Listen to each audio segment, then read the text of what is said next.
And then I think we're live, so we'll say hello. This is the Thursday evening session. I don't have any wine, I just have water. But the Thursday evening session for OpenFlip, we're in week 1, which is flexible environment. And I believe Andrew just jumped in. And I think Andrew did this with us just over a year ago, and it was actually this 1-week session. Excellent. Oh, Cheryl's going for the toolbox. She's going to beat me to the lower third. I can't get mine to work, and it drives me nuts. Yeah. I don't know. It's all busted. Ah. Excellent. So I'll let people introduce themselves. So we'll go with, start with Cheryl. Cheryl, could you introduce? Hey, look, it's working. Sort of. Sorry, I was trying to add lower third when you said that, so. Yeah, you got me all distracted too, because now I want to do it. You want me to introduce? Okay. Yeah, introduce yourself, and yeah. All right. I'm Cheryl Morris. I teach, actually today was my last day teaching 6th grade history and English in Tiburon, which is in Marin County, California, north of San Francisco. I've been moderating Flip Class Chat with Andrew for a lot of years and flipping my class for 5, 6, somewhere in there. Excellent. Thanks, Cheryl. It's been a while. My goodness. It's been a while. April. We can't see Yes. but we can hear her. Say hello. You can't see me? Well, I can just see your picture, not video, because you're on audio today. I am on audio, yep. My name is April Gudenrath. I teach high school English and philosophy, and I've been flipping for quite a few years as well. Okay. And go with Andrew. He's got microphone ability. Hello, Andrew. Okay, so the audio is jumping a lot on my end, so I'm trying to follow. I think you asked me to introduce myself. I'm Andrew. Sure. I am Cheryl's partner, and I also teach English in North Carolina, and now also like web publishing and film and lit and public speaking and creative writing and. So yeah, and we run Flip Class Chat together on Monday nights, and that's all I got. Awesome. Christine, do you want to say hi again? We had you yesterday, but That me, Christine? yeah. Oh, okay. Hi, I'm Christine. I'm originally from Massachusetts, but I've been living last 25 years in New Mexico. The past year, I've been working down here in South America in Guayaquil, Ecuador, as an educational consultant, and April's my best bud. Hi, April. Came down and did a flipped classroom training for the CELEC staff, and I'm there now finishing up a year of contract work, and I've been enjoying helping teachers, giving informal coaching, mentoring, observations with their first flip lessons. So that's been exciting. Excellent. So Andrew was with us when we did the flexible environment a year and a bit ago, and we had Brian on. And I mentioned this yesterday that we went around a room saying what we thought flexible environment is, and Brian kind of told us we were wrong. So maybe since Andrew already answered last year about that, why don't we go with Cheryl? What's your take on flexible environment? I think most people interpret that as being physical, like you can move around your classroom and I think it's more instructionally or pedagogically, thinking about, I never plan too far in advance because I need to make sure that what I'm doing is meeting the needs of my students in the moment, wherever they're at. And so thinking about not just the content that I'm teaching, but the skills and the technology skills as well, and being flexible enough to change the environment of the classroom to go with whatever direction we need to go. Excellent. Excellent. One thing I was going to ask, because we did the same topic yesterday. Christine, you had some questions yesterday. Is there more you wanted to throw? You got some people that have been doing flip class for a long time here. The question was for me, Ken? Yeah. What do you have for questions today that we didn't answer yesterday? Since we've got some. No, I think you did a pretty good job. I'm not sure I asked the correct the question correctly, and that's okay. But the comment that I made toward the end about really driving your instruction based on the student's needs and being flexible with that is so important. And that became crystal clear with the first-time flipper. We had a follow-up today, and from his flipping from yesterday. Mm-hmm. And how did it go, and what surprised him, and what really surprised him was he had planned this much time for this exercise to follow up in class, and it took the rest of the class. And he went with the flow, and he followed the needs of the students, and he did a lot of editing and assessing where the students were, and that took the rest of the class. And he was exhausted, but he was shocked at how much longer it took. And we talked about that flexibility and how important it is, because he would have lost those teaching moments had he stuck to the curriculum. Awesome. You got something to add in there, April, since you were down there working with that group? No. I think that's absolutely right. I know those teachers are really excited about this new endeavor that's in front of them, and it can seem overwhelming. I remember talking, and they asked me, if it was easier, and I told them that being in a flipped classroom is not easier. In fact, I find myself being more tired, and they didn't understand. So hopefully, Christine, they now understand that you do get quite a bit more tired if you're truly trying to meet your students' needs. Yeah, and then we discussed how to address that, because while what he did was amazing, that he went, there were 44 students in the class, so that's 22 groups that he visited, and he did some editing with them on their English. They were making leaflets on, what a hotel has to offer, and, helping them with their English, which was excellent. And so we brainstormed ideas how it could be, like maybe the students could put up their mini thing about Wi-Fi or the bar hours up on Padlet and let everybody do group brainstorming and peer editing as a group, rather than it just being his responsibility. So how to divvy up that ownership and like the self-reported grading. So it was a really dynamic conversation that we had, and a lot of ideas to bring back into the classroom. So I love the energy. It's good. Excellent. Excellent. I was just going to say something. So ESL, actually. So Carolina Buitrago, who's from Colombia, was with us in the sessions last winter, I think. And she had this issue with, especially for ESL, I don't know if your students are, say, taking another degree program and they're finding that ESL is like the extra courses and it's not part of their degree program. And are you running into that, Christine, with people that are like, this isn't really part of my degree and I don't really want to do these classes, so I don't want to do the work for flip class? Are you dealing with that? Or some of your teachers? Could you repeat that? The audio's a little muffled. Okay.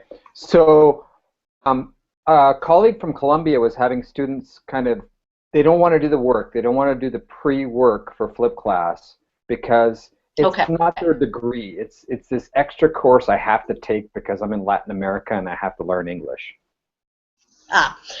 So I think I understand your question. What was interesting, because it was his first time, and I took the advice of April and somebody else where I either read about it or somebody like April, I asked him, what are you going to do if there's students who didn't do the pre-assignments? Mm-hmm. And he had an answer, and I said, okay, I have a strong recommendation.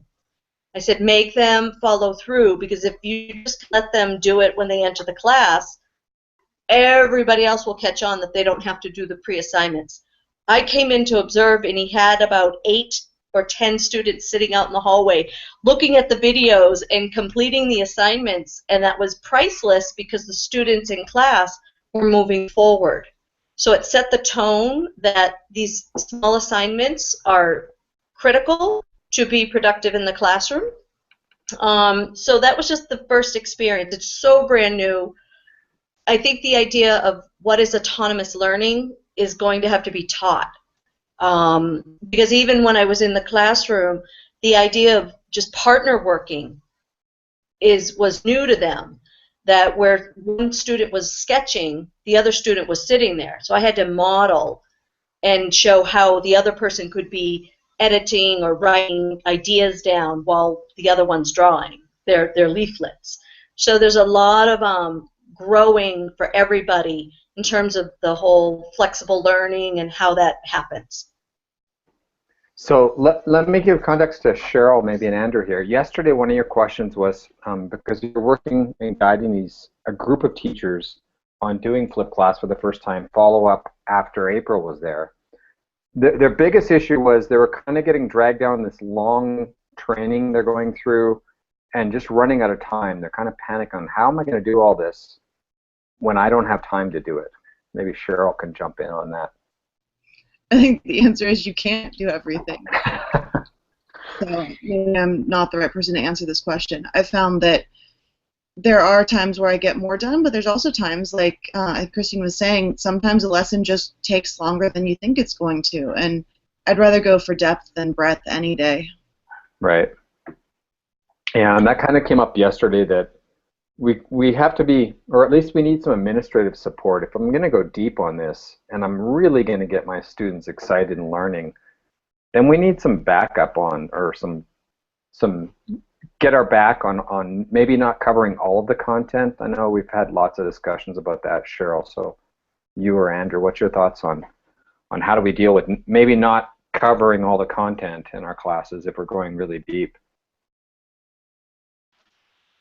I mean, I'm going to sort of echo what Cheryl said, or answer this question kind of the same way, that you can't do everything. And one of the, I don't know, it feels bad to say this because we're English teachers and we have a whole lot more latitude as far as like covering things than perhaps a chemistry class would, or a biology class or whatever would have. Mm-hmm. But there's not enough time to do all the things. There's just not.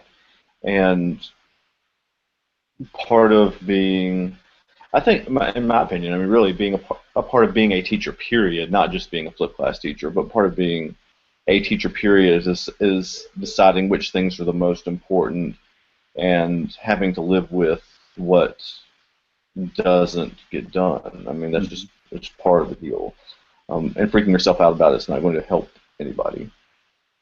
That's an excellent point. And I think so many of us are struggling with that, or if you're thinking content-centric, which most of us here in this conversation aren't, their idea of I've covered everything that I'm supposed to do is the list of 12 items that are on their semester or year, or whatever the breakdown of the program is. And it's really, I think for a lot of teachers, it's hard to break through that. I don't have a problem missing some content. Like Andrew was saying, we need to focus, what do we want them to learn? And it might not be that list of topics. Go ahead, Cheryl.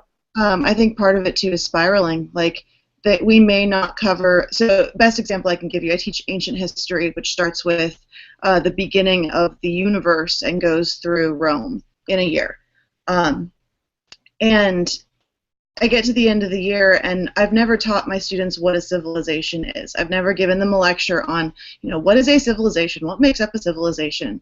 So one of the last tasks we did at the end of the year was I asked them what they think a civilization is, and then they come up with a definition. And this year they came up with pretty much the exact definition that I would have taught them on day one if that's what I did. So, the big picture understanding is, what is a civilization? What does that look like? And then they were able to draw on the examples that we learned. And did they learn about every single ancient world empire? No, they didn't. They didn't know a ton about all of them, but they were able to use that knowledge and critically think and create this definition out of basically just the facts that they had learned about the empires over our year of history. And I think that's what you have to do, is you come back to the important ideas enough that they get repeated exposure to it. And I mean, we know that to make learning stick, you have to hear things a lot of times. You have to experience things a lot of times before it's really there. And so I think if you're always thinking about the bigger picture stuff and then using the content to spiral back through those skills and those big ideas, it's the best I can come up with. That's a massive curriculum. Oh my goodness, Cheryl. Yeah, the kids love saying that they're learning 13.8 billion years of history, though, in a year. They're really proud of that.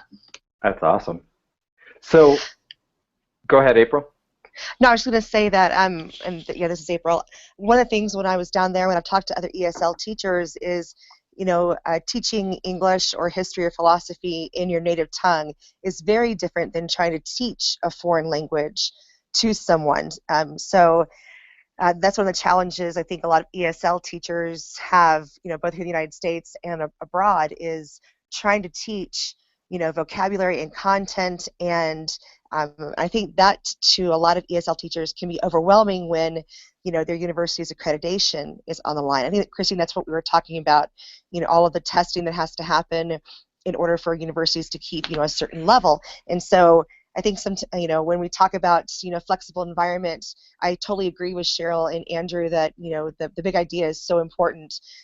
But looking at teaching a foreign language in, at any rate, and English being my first language, but even teaching as a secondary language, that presents some unique challenges, I think, that, in my normal English classroom that I don't have to come across. Right. And I think Christine's probably seen this, and I don't know how much you've seen this, April, but I do here in Mexico. As the foreigner, I'm the weird person, I can get away with doing all this weird stuff in my class that some of the local teachers can't. And I'm sure you're going to run into a little bit of that, Christine, in Ecuador. Well, actually, the teachers, they're not given a lot of freedom. I don't want to say freedom, that's the wrong word. But in terms of being innovative and doing group work or team teaching, that's encouraged. So the flipped classroom, I think, came at a perfect time to throw people over the edge a little further. There's still some teachers that are on the fence, and naturally that's normal.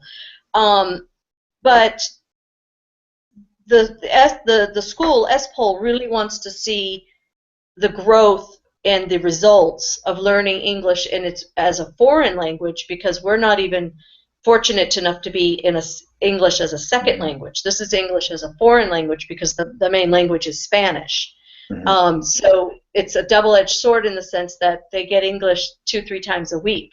So we're really trying to make English more accessible, somewhat like an ESL language, but it's not, because they go home and they speak Spanish. So those are the areas that we run into trouble with, is the limited exposure of English that we are able to give them, and we're trying to increase that. And the teachers are pretty open to being creative. So the flipped classroom came, like I said, at a great time to really enhance that. That's awesome. So when we talk about flexibility in other aspects, we've had these conversations about deadlines and when to hand things in and timing of our classes. I know Andrew and Cheryl, we've had those conversations, at least in the times I've showed up for Flip Class Chat, which is every Monday evening at 7 p.m. my time, so that's 5 p.m. Pacific and 8 p.m. Eastern. Hashtag Flip Class. Hi, Alex. Maybe you want to jump in on flexible time. Andrew? No, you don't want to. He's going to say no. Cheryl? Sorry, on flexible time, what about? Deadlines. Oh.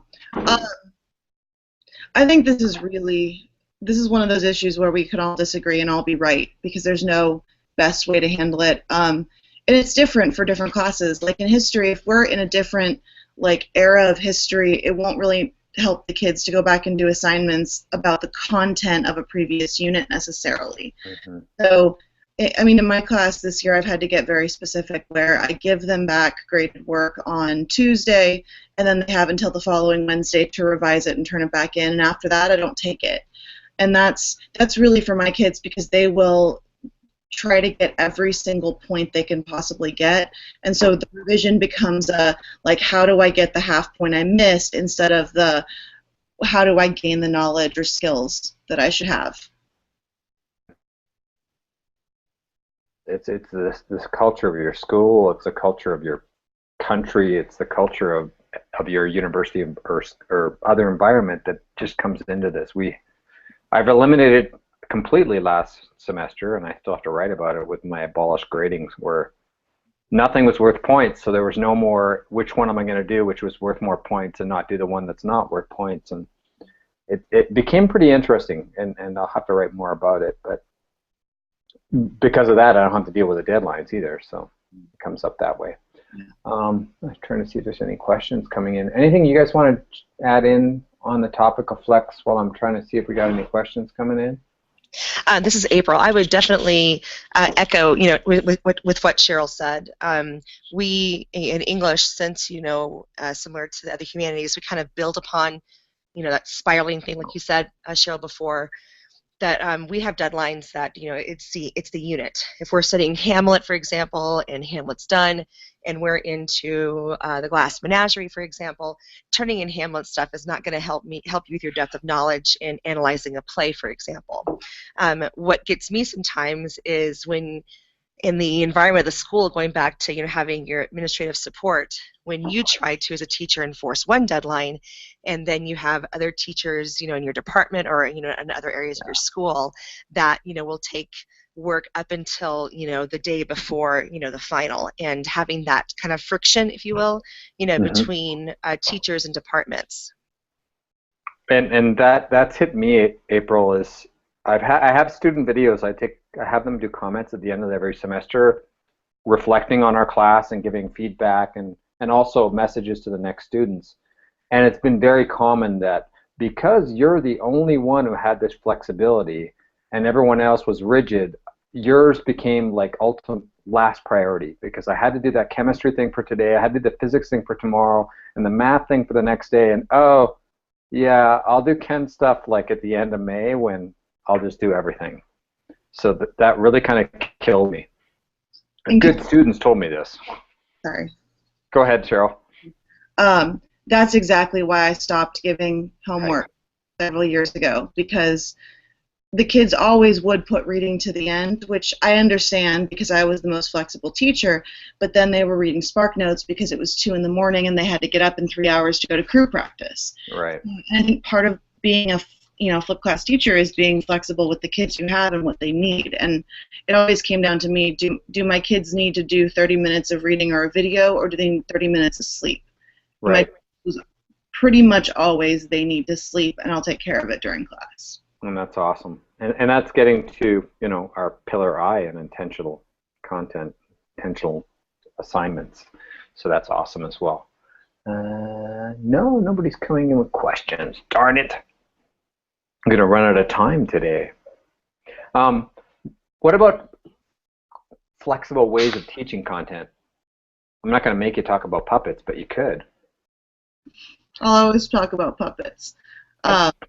I mean, the obvious benefits of puppets are that they let kids create things that are shareable, that they don't have to worry about privacy concerns or photo releases, or being old enough to have a social media account, which is an issue with a 6th grader.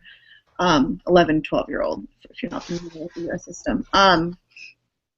And I've also found that puppets bring there's more interesting work turned in when I ask them for puppet videos. So we finished an Ancient Hebrews unit, and I gave them like literally 35, 40 Bible stories they had to know, and then they had their puppets tell it as kind of an account of Genesis to Job. And those videos were awesome. I know, puppets are Pandora's box. But they're always more interesting when I get them through a puppet, and the kids, it releases something in them that says it's okay to be silly. And I always have people stop me on campus and say, "Were those your kids with puppets earlier? It looks like they were in 3rd grade again. They were so excited and giggling and laughing and having so much fun." And that's a big important thing to me, is that so much of school for them is I have to do this, I have to do this. I have all this work to do. That sometimes they just need to blow off a little bit of steam and have some fun. Excellent. And I think it's just giving them a way to express themselves. It's awesome. Alec Koros linked something about memes the other day, and I'm trying to remember exactly what it was. But then in the comments that I posted this to Facebook, and in the comments someone linked that some university, I think it was university or high school students, retold 100 Years of Solitude, the Gabriel Garcia Marquez story, with memes. And I was like, oh, that's just awesome. So. But they just went crazy with it, and any of those students went through and read their version of the story, all of a sudden they really got that story as opposed to just, well, I read the book and wrote a summary of it. So I think that's kind of linked to what you're doing with the puppets as well. Yeah, one thing, this is April, one thing, gosh, I guess a few years ago, they did Moby Dick in emoticons. This guy translated the entire book, and his goal is to create some type of a translator of like the English language or any language into emoticons. So last year I had some fun, had to be a little careful with high school students on this, but I had them translate some summaries of key scenes of the plays that we were reading, and they had to do it solely in emoticons, and the things and the symbolism they were talking about. I don't know if they knew what they were, how deep they were going with this, but to have them get there to explain, they had like 3 lines of text or 3 lines of emoticons to cover 35 pages, and then having them describe everything that was in that. I'm like, gosh, do you know how hard this is? This is a lot of hard work you're doing, but they didn't see it that way. So Cheryl, like you said, it gives them that opportunity to play, I think, which is really important. That's great. I'm going to look at, still there, Christine? I'm going to quiz our experts. Yeah, really all I wanted to touch on was the flexibility of time, flexibility of space, and flexibility of how. Anyone have a puppet video I can see? Oh, I bet you Cheryl can link a few for you. You want like student puppet videos, or do you want the kind of pedagogy of puppetry video that we have, or all of it?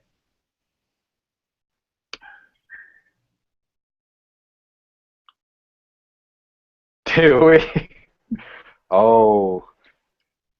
You'll be looking at puppet videos for a while there, Christine. One thing I'll also mention while I got Cheryl and Andrew on, they already said they host the Flip Class chat, they moderate it, and they do an excellent job of it. And I think it's really important. We've talked about Twitter a lot. Some of these people haven't used Twitter at all. I know Christine's just starting to get Twitter. Jump on next Flip Class chat on Monday, Christine. Really, I mean, go crazy and be active, or just be a lurker and see what's going on, but it will blow your mind. Christine did her first Google chat with us yesterday, and it was just kind of like, wow, this is cool. But having your first Flip Class chat is pretty mind-blowing. So you should definitely do that on Monday, and we'll shout out to you. There's so I'm in the Google Innovators program, and one of the guys that I work with just asked our group like how to use Twitter. And so this is a person who writes his own extensions for Google Chrome, and we talked him through how to use Twitter. And so I think some people get really intimidated by the chats, especially because they move quickly and they have all these weird notations. But we all were beginners once, and I would love for people to ask questions when they have them instead of feeling like it's just this thing that you can't do. Right. Lots of great people there, but it's always better to ask what you think are stupid questions, because someone's got an answer for you. And it's always awesome. I've missed so many, but whenever we get in a chat and then there's these new people and they just kind of, they start to dominate the chat, that's even better sometimes. Like when you guys weren't there the other week and I took over, I was struggling, but then we had a few kind of newbie that had never been in Flip Class chat, and it really made the chat for that week. And if you check out Cheryl and Andrew's website, they've got lots of good resources there as well, including a how to Twitter. That's right. I think we actually have a video about Flip Class chat. So it's excellent. Yeah, we do. We recorded it in Monterey, or not Monterey, in Silmar. Can we put that on the Facebook page? Yeah, I'm making a mental note, and I'll make an actual note here. Note to put link to Twitter, how to Flip Class. Good. All I have to do is remember to copy paste this chat text before we close it, because I always forget that in Google Hangouts. Pro tip. I screw that up every time. So we're up on time. I just want to throw it out if anyone wants to add something in, because we've got a wicked side chat going on with lots of links between Christine and Cheryl, more than anything else. You want to say anything to close up, Andrew? I want to First, thank you, everyone, for your time. Christine, for coming in. She's in the course right now. Andrew and Cheryl, thanks for jumping on. Andrew for the last minute. I didn't want to be totally presumptuous and think if I invite Cheryl, I have to invite Andrew and vice versa. So I didn't invite Andrew until Cheryl jumped him in. Anything you want to add to finish up today? There's nothing particular that I would say. I mean, obviously, one of the benefits of Twittering is that you can ask us questions anytime, and not just in these 30-minute segments. But yes, and it's not just the two of us or three of us or four of us. The people there are tremendously, tremendously helpful, and we've kind of cultivated that community really intentionally around being willing to help and being willing to do kind of things for each other, and using each other as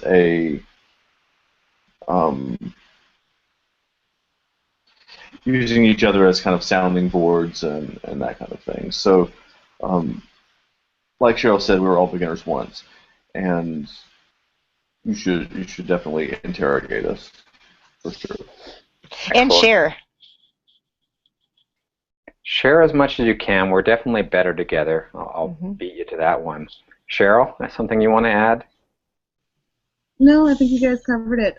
Thanks for letting us crash your party. Anytime. I'm always last minute trying to find people to jump in. And one thing Christine will notice, and I know when Andrew was on before, it was really hard for me to get the people that are taking the course or hanging out in the course to join in, and it was always kind of, let's invite the experts, and people like to watch the experts. But I tend to like a mix, or even just all of the people taking the course to get their sounding board going on. So it's nice to have a mix of people here. Christine, something you want to add before we leave? She's watching puppet videos. We've lost her. Down the rabbit hole. Okay, she's saying bye. She doesn't have any sound. April? No, I'm good. No, thank you so much for, like Cheryl and Andrew, and they all said, thanks for letting us crash the party. Excellent. So I'll wrap up saying we do this every Thursday evening, 8 p.m. my time, which is 9 p.m. Eastern, and Wednesdays at noon my time, which is 1 p.m. Eastern. We're in week 1. We've got 3 more weeks left to go to cover the 4 pillars. And I thank everyone again, and I'll hit the stop broadcast button. Cool. Thank you so much. Thanks, Have fun with puppets, Christine. They're awesome. They are fun. And if you go to a session with Cheryl and Andrew, they can help you make puppets. Yeah. You can link stuff for that too. We did an ed camp sort of puppet build last year at FlipCon. Sadly, won't happen this year since we won't be there. But I know. There's a group, Mahabali and some others, that have this Be Connecting. I don't know if you've seen it, Cheryl. The Be Connecting group. It's at Be Connecting.